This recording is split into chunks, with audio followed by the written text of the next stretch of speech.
Welcome back to Talk About Strange. I just seen you guys a second ago because I just shot another video about superhuman abilities. I hope you guys are going to send some stories in to me because I think that's going to be a lot of fun. And I bet you guys got some stories about superhuman strength and superhuman abilities, whether it be teleporting or what do they call that, mind travel or out-of-body experiences, things that you probably should have killed you or hurt you. Whatever it might be, let's talk about some of those things. I think it's going to be a lot of fun. I got a great story here for you today. Actually, it's two encounter stories that got sent in. It's a Bigfoot encounter, but it's kind of a different kind of a Bigfoot encounter than what I'm used to. So that one's kind of cool. And Dogman or Wolfman, Dogman. We'll figure that out soon. But we're going to get in there. I'm going to read that to you. These are really good stories. So. As far as any other updates, I just did updates on that last video. We got some new stuff in the store. Get on over there and check that out. We got more members. Everything's growing. You guys have just shown so much love and support that it's unbelievable. You guys are phenomenal. The comments are phenomenal. You know what's strange? I read through pretty much all the comments. I try to. If I see them, I read them. And I spend hours reading comments. I can't reply to them all because they make me type in your name in the beginning. Names aren't easy on YouTube. Names aren't always easy. So I got to type that name out in the beginning just to get started. And a lot of times if you have a longer comment, I can't even see your name. So I got to try to remember what that name was when I type it in. And so that's kind of difficult. It takes a lot of time. So I try to cover it on the episode, or I get on as many comments as I can possibly get on. But anyway, I got off track there. The comments have been phenomenal. I've only had like 2 or 3 comments, I think last week, or leading up to this week, of pushback of it's BS and whatnot. 2 or 3. Isn't that unreal? I mean, I thought there'd be tons of it. You guys are so supportive and like we all so much think alike that it's unreal. And I really appreciate that. It's just amazing. Anyway, let's get on with this story. This is going to be a lot of fun. And this is a little bit long, so buckle up. Make that popcorn. Okay. It's time for me to share my 2 experiences. Long email. So he gives me some directions here in the beginning of the email telling me about, he's from my local area, actually around this area he was. And does a lot of work in the area, and I have to be careful about what I share on here because he knows that there's a lot of people that will know him. All right, this part I can share. Also understand I am not a storyteller. I'm not good at making sentences flow together. This might as well be a list of thoughts. I'm 43 now, and I had my Bigfoot experience when I was 12. When I was 35, I had my Wolfman Dogman experience. I swear this is true. I have no way to prove it to anyone, though. All right? And he gives me a list of something very important that I cannot share. Okay. Below, feel free to share. It is my first life-changing event. I hate to use the word stories since these are real. They're not made up. They're not embellished. Names and locations have not been changed. I use the term stories. If you look at any bookstore or whatever, and you look under the category of true stories and fiction stories, they're stories. I think they're all still stories. Your life story, it's real, but it's a story. So I think the word story is okay. I use it. I grew up in Western New York, west of Rochester. My dad became financially successful and built his dream home, a mini mansion that backed up to the forever wild woods. That's the New York program to keep them as is. Once the house was built, the woods became my playhouse for myself and my best friend, DJ. This was the early 90s and we loved being outside. Our punishment was to stay inside. One day while exploring, we found an amazing section of the woods. It was about 30 minutes walk through the woods. There were no paths at this time, so we followed the creek for a bit and just explored. The way kids used to do. Boy, do I remember that. We came up to a section that was gorgeous. The creek we followed brought us to a swampy area. It was full of flowers and wildlife. DJ and I were obsessed with catching wild turtles, and this was the ideal spot, preferably painted ones, but we would play with huge snappers as well. This was turtle heaven. Thinking back on it, I know I picked up on things that as a kid I didn't notice. Leading up to the swamp edge, there were snapped trees all around and even slight branches jammed into the soft ground, almost like spears. That brings up my childhood. Like I said, there's some things I remember from my childhood that I never thought twice about, and reading this and on other stories is like, wow, really? Yeah. We approached the water and saw turtle heads quickly submerge. Being kids, we started skipping rocks and throwing boulders to make splashes. Just what kids do. Then out of nowhere, I felt this wave of fear. You know when your hair on the back of your neck stands up. It was very quiet, and I swear even the wind stopped. Looking at DJ, I saw he was feeling the same thing I was. It's a kind of fear that was left over from the caveman days. Very rarely do we use it today, but it's priceless for the few times we need it. I know exactly what you're talking about. I learned about that recently. Well, it's been a while now, but I know what you're talking about. Almost like a sixth sense. The woods went quiet. The hair on the back of my neck stood up. We were both looking around for what triggered that primal feeling. DJ pointed to a tree across the water, and I can only describe it as the top of the half was being bent back and forth. Not like the wind was gently pushing it, but it was like it was close to snapping. Left and right, back and forth. It was bending, cracking loud, over and over, quicker and quicker. The bottom of the tree barely moved. Then out of nowhere, there was this rumbling growl that was so loud it shook my insides. I swear I felt its breath in me. I've been around loud things before, and no sound compared to the force of this. Like a cartoon picture, your soul getting pushed out the back and then snapping back inside. A giant invisible rubber band. Like a giant invisible rubber band. I wouldn't have been surprised if the hair on my head was blown back. DJ even peed his pants. Poor DJ. I'm sorry. At nearly the same instant, we both turned around and ran for our lives. We traveled as fast and as far as possible. The whole way to my house, we ran through bushes and branches, ripping up our exposed skin. We didn't even care. The whole way we could hear something pursuing us. Not directly behind us, but a few feet deeper into the woods and moving parallel to us. Of course, I tried looking all around, but couldn't see nothing. Once home, we tried sharing what happened with my parents, but they wouldn't listen. We decided to stay inside the rest of the day. I don't blame you. As usual, DJ was spending the night at my house, and we decided to crash in the sunroom. Picture a 20 by 20 foot room filled with double hung windows on 2 exterior walls, a sliding glass door that led to a 3-story deck, and a French door that led into the formal dining room. My dad worked hard, went from a garage man to a businessman, so our house was everything he wanted. Anyway, DJ was on the couch while I laid on the floor in front of the TV with a Nintendo. It was summer, so all the double hung windows were open wide. I was stretched out on my arms with my arms behind my head and my neck on a couple of pillows. Fingers were interlocked. My hands were sort of holding up the back of my head with elbows flared out. DJ was sleeping and was half asleep. I was half asleep watching on the TV. Steve, as God is my witness, out of nowhere I felt a massive hand engulf both of my hands and part of my wrists and pull me towards the window. I moved a good 2 to 3 feet, and freaking out, I lost it. Screaming in terror, it released me. And within a minute, my dad ran in. DJ was silent, just staring at me.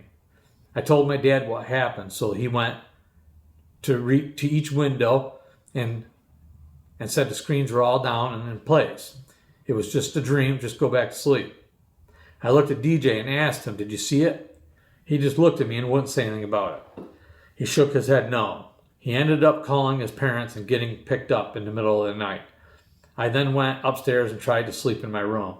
The next day I called over to DJ's house to see if he had no. The next day I called over to DJ's house to see if he wanted to come over, and his mom said he didn't feel good, to not call again until I hear from him. This confused my 12-year-old mind. Up until that point, we were together always. We never hung out again after that. I'd see him occasionally, and he was short with me every time. He even avoided me. Eventually, at the end of summer, I ran into him on one of the canal paths of our fishing and swimming spots and decided to question him. His mom wasn't around to be the buffer. He finally confessed that night, for some reason, he woke up and saw a predator grab and pull on me. He didn't use that specific word. Instead, he described a ripple, clear, shimmering ghost that was behind me. He couldn't warn me because it immediately grabbed me. Until recently, I never knew others have seen this cloak of invisibility I now refer to as predator. What I still can't understand is how. Did it lift the window screen up? Do they slide easily enough? But how could it have pulled on one and grabbed me, exit and close it on the other in no time? Did it somehow pass through the fiberglass mesh screen? I just don't know. I looked in the morning but saw no tracks. DJ really thought it was a ghost. I didn't put it together till much later. As an adult, I think it followed us home after we trespassed on its turf. It could have hurt us easily at any time, but didn't. I almost think it had a sick type of humor and enjoyed terrifying us a little bit. I never went back that far into the woods after that. I was too scared to. That experience did give me a desire to learn about the paranormal world. Not too long after that summer, Dad's addictions caught up and he lost the house and his business. I'm sorry to hear that. He had major tax problems, the kind that would put you in prison. We moved to a small rental house about 45 minutes away. He stayed out of prison, but that situation lost everything, including his work ethic and his drive. At the age of 15, I got and had a rough time at life. You know the saying, you are your father's son. I was just like him, the good and the bad. Thinking back on that experience, it's crazy that I never saw Bigfoot. There was no smell either. Was it something else that grabbed me? It's possible. Let's touch down on that first one. I don't know of Bigfoot being able to pass through walls. If you got drugged 2-3 feet back, I doubt very highly it was a nightmare or a dream. If you felt it, you felt it. I'm curious about that. I'm really curious about that. What was that? I've heard stories about, it sounded like a demon, really. But I've heard stories about ghosts in the forest and different things. There might have been something that happened back then. That might have been some kind of a really powerful spirit, if it was a spirit. Had the trademarks of Bigfoot, moving the tree back and forth and that, but no smell. To be able to move through walls, there's a word for it. I can't think of it right offhand, but to have that ability, I've never heard of that being a Bigfoot ability. I think we'd have a lot of problems because when Bigfoot comes after these houses and pounds on the walls and stuff and doors, I know we could get in, but they don't. And if they wanted to, they would. I think we'd be in a lot of trouble if Bigfoots could pass through. I think you had a ghost experience there. I think that was maybe a demon or shapeshifter maybe? I don't know if shapeshifters can do that.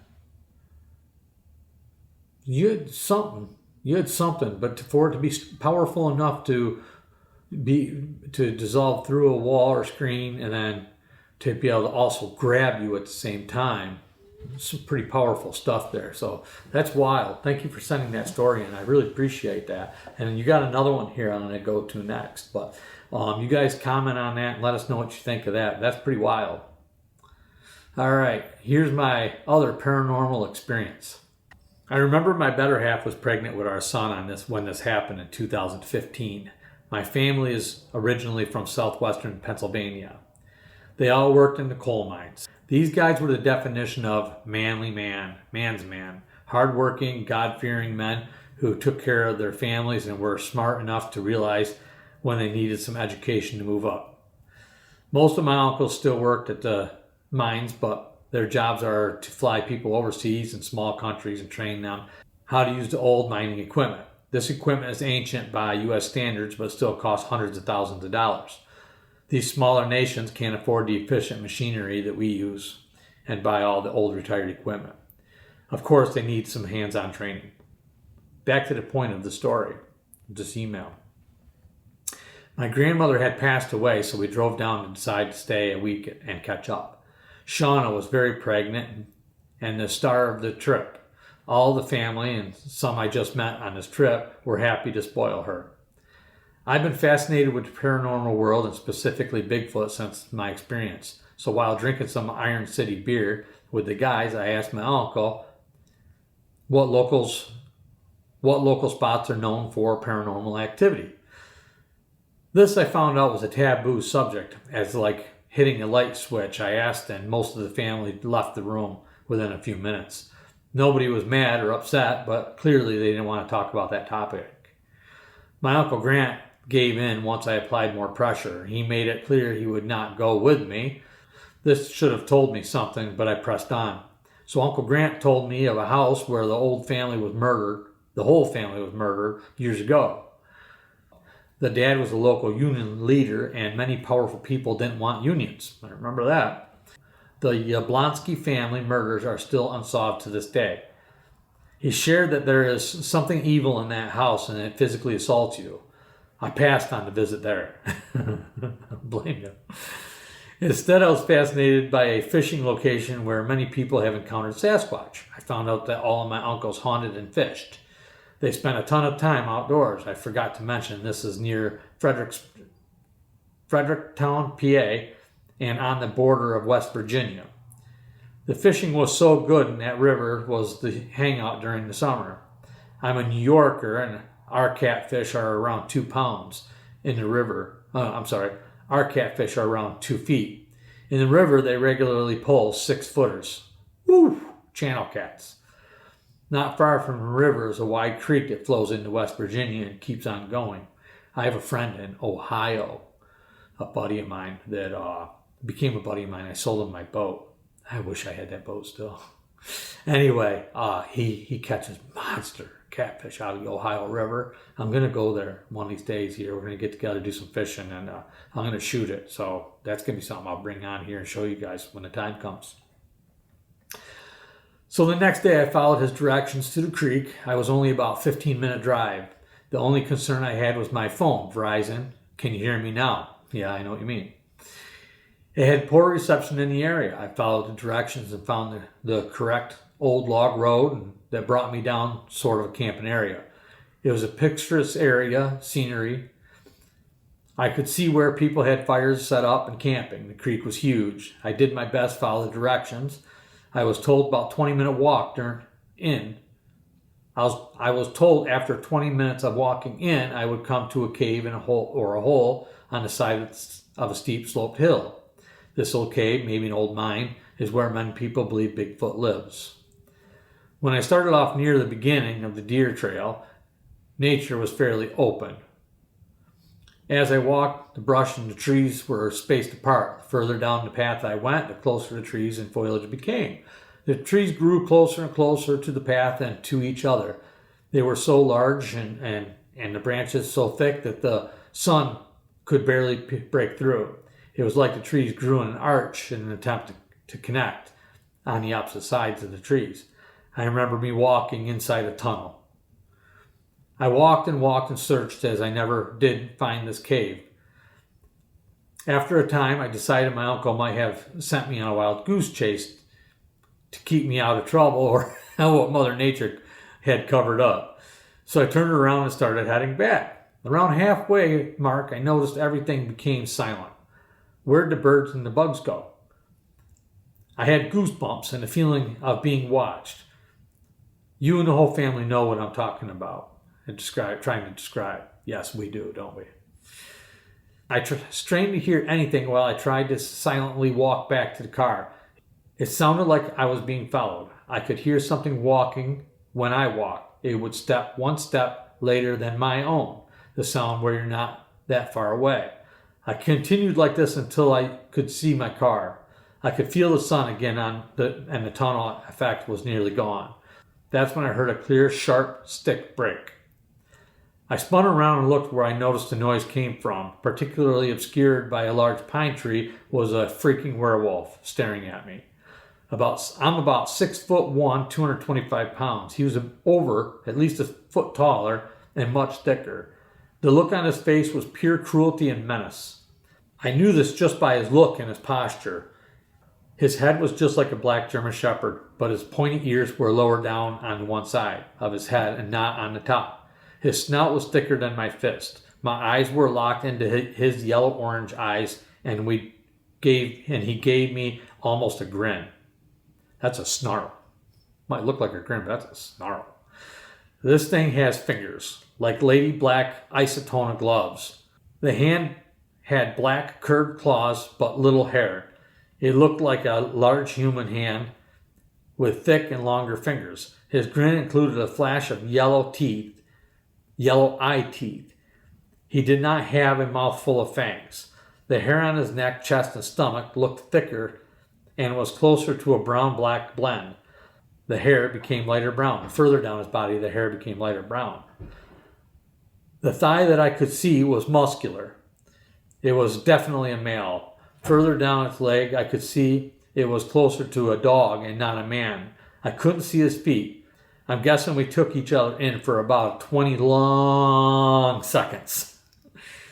It was like my hearing had stopped when I first saw him, and now sound slammed back into me. There was an ultra-low growl building louder and louder. It was strong, but not what I experienced with my Bigfoot encounter. I had so many scattered thoughts rolling through my head. Should I run for my car? No, it's definitely faster than I am. While standing in my frozen contemplation, he came closer. It's difficult to describe since it wasn't like taking a step, but instead like he somehow glided closer. I wanted to take a step back, but I couldn't. It's like I was locked in place. Just then I heard a sharp whistle. This sound was like a hammer shattering glass. It could move again, and I did step back, with our eyes still locked, and suddenly he dropped on all fours, and with a leap was gone. I couldn't describe how graceful he moved. When he dropped, it was like his front arms flexed, while his hands dug into the ground and pulled on the earth to him, while his back legs exploded. I could see the muscles in his arms and legs ripple and flex before he exploded himself away. I've had dogs my whole life, so I recognized the movement, but no dog has such speed and power. All his movements were silent. Not a twig broke as he bounded away. This made me realize that it was purposely making noise, stalking me, and it broke that stick to start our confrontation. Of course, I performed my much less graceful version of escape to my car, where I locked myself in. Looking back on that experience, I know locked or car window would not stop such a creature, but it made me feel better. I drove back to my uncle's. When I drove back to my uncle's house, he took one look at me and knew something happened. We stepped outside and shared everything. He was not shocked, but instead said there's many sightings all around the parts of the state. He personally hadn't witnessed anything, but he said some of our family had seen them. He said, thank God another one called him away with that whistle. In my rush to escape, I had even thought about the whistle we both heard. Was it another one calling for help, or to say there's something better to focus on than me? For all I know, that whistle might have meant dinner's ready.